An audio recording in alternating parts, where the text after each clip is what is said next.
Why is it that some men crumble under pressure while others grow stronger with every setback? Why do some remain calm when insulted, focused when distracted, disciplined when tempted, while others seem trapped in cycles of blame, anger, and frustration? It is not talent. It is not luck. It is not even intelligence in the traditional sense. It is wisdom, and wisdom reveals itself in something deceptively simple. The words a man speaks every single day. What if I told you that there are specific phrases, subtle, common, socially accepted phrases, that quietly destroy your strength? That every time you repeat them, you reinforce weakness in your own mind? Today, we're going to uncover 7 verbal habits that signal fragility of character. And more importantly, we will replace them with principles rooted in Stoic philosophy, the same philosophy practiced by men like Marcus Aurelius and Seneca. But before we begin, ask yourself honestly, are your words building you, or are they quietly dismantling your power? Let's begin. It's not my fault. The first phrase of weakness is the refusal to accept responsibility.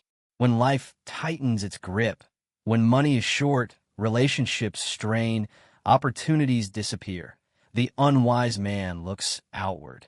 He scans the world for someone to blame. It's the economy. It's my upbringing.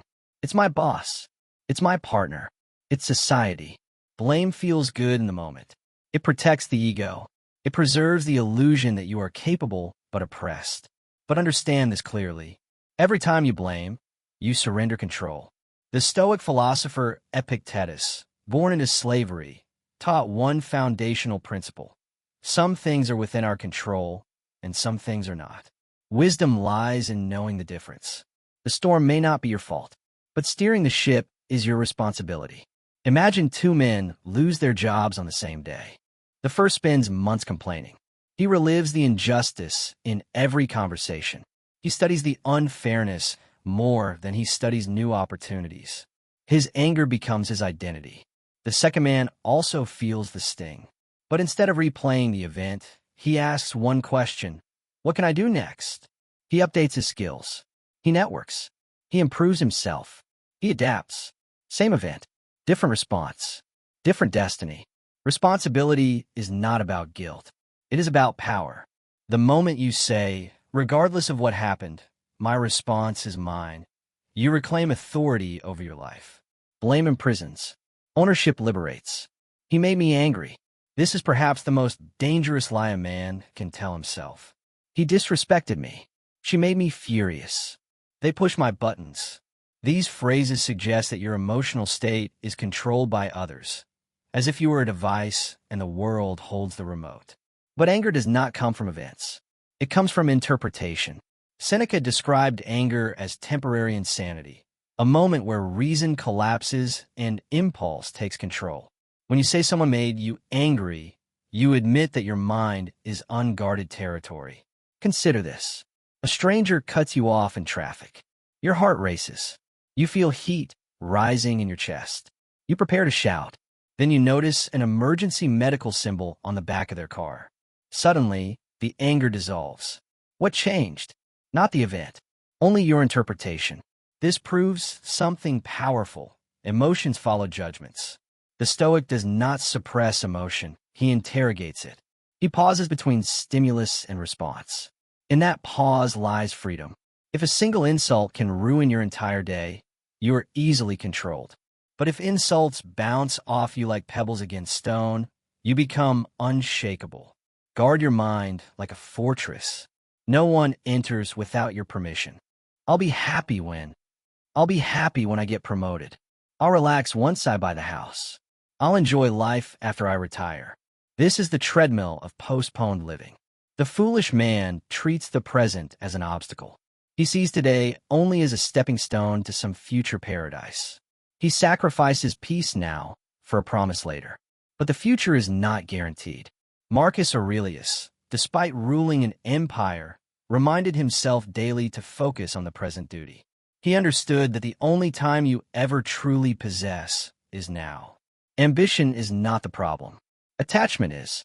You can pursue goals intensely while remaining emotionally independent of the outcome. If your happiness depends on future conditions, you have made it fragile. A man who cannot appreciate today will not appreciate tomorrow. He will simply move the goalpost further away. The Stoic trains himself to find meaning in effort, not just results. He builds a house. He pursues the promotion. He strives for excellence. But his inner peace does not wait at the finish line. It walks beside him. Why is this happening to me? When hardship arrives, the untrained mind takes it personally. Illness, loss, failure, rejection. Why me? This question implies that you expected exemption from difficulty, that the universe somehow owed you comfort. But struggle is not a deviation from life. It is life. The Stoics practiced what is called a more fatty love of fate. Not passive acceptance, not resignation, but active embrace. Imagine life as a gym for the soul. If every weight were light, you would never grow stronger. Obstacles are resistance. Resistance builds strength. When fire burns, whatever you throw into it becomes fuel. The weak man is extinguished by adversity. The strong man is intensified by it. Instead of asking, why me? Ask, what is this teaching me? That single shift transforms suffering into training. Pain may be inevitable. Misery is optional. I already know that. Arrogance closes doors. The phrase, I already know, protects the ego but starves the intellect. The moment a man believes he has mastered knowledge, growth stops. Epictetus refused to teach students who believed they already understood everything. A full cup cannot receive more. Wisdom requires intellectual humility. The strongest men are not the loudest. They are often the most curious. They ask questions. They admit ignorance. They refine their thinking. The foolish man listens to reply. The wise man listens to understand. Ask yourself, do you seek truth or do you seek validation? Every correction is an opportunity. Every disagreement is a chance to expand perspective. A rigid mind snaps under pressure. A flexible mind adapts. Remain a student for life. I don't have time. Time is the one currency every man receives equally. 86,400 seconds per day. Yet some invest it wisely, while others spend it carelessly. I don't have time usually means it's not a priority. The man who scrolls endlessly but claims he cannot read for 10 minutes is not busy. He is distracted.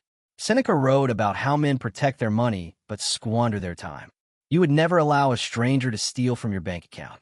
Yet you allow distractions, trivialities, and meaningless obligations to steal from your life daily. Busyness is not productivity. Movement is not progress. The Stoic eliminates the non-essential. He says no to the trivial so he can say yes to the meaningful. He understands that improvement requires deliberate allocation of time. When a man neglects his body, his mind, and his discipline because he is too busy, he is building collapse into his future. Guard your time. It is your life in measurable form. What will people think? This is the final cage. Living for approval. Changing your personality to fit the room. Silencing your values to avoid criticism.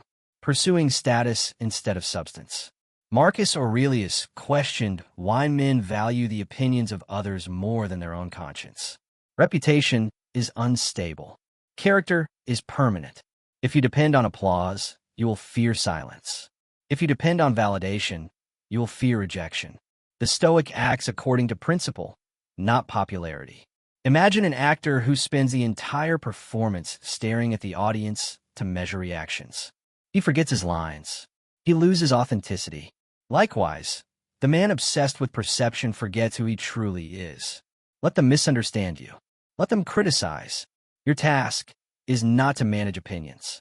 Your task is to manage your character. Integration, replacing weakness with strength. Now pause. Reflect. Which of these phrases have escaped your mouth recently? Blame, emotional surrender, postponed happiness, victimhood, arrogance, distraction, approval seeking. These are not small habits. They are foundations of fragility. Stoicism is not about suppressing emotion. It is about mastering perception. It is about building internal sovereignty.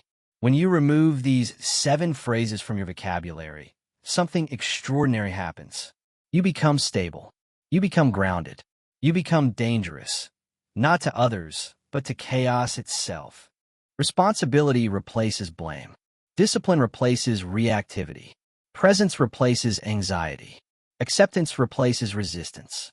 Curiosity replaces arrogance. Focus replaces distraction. Integrity replaces insecurity.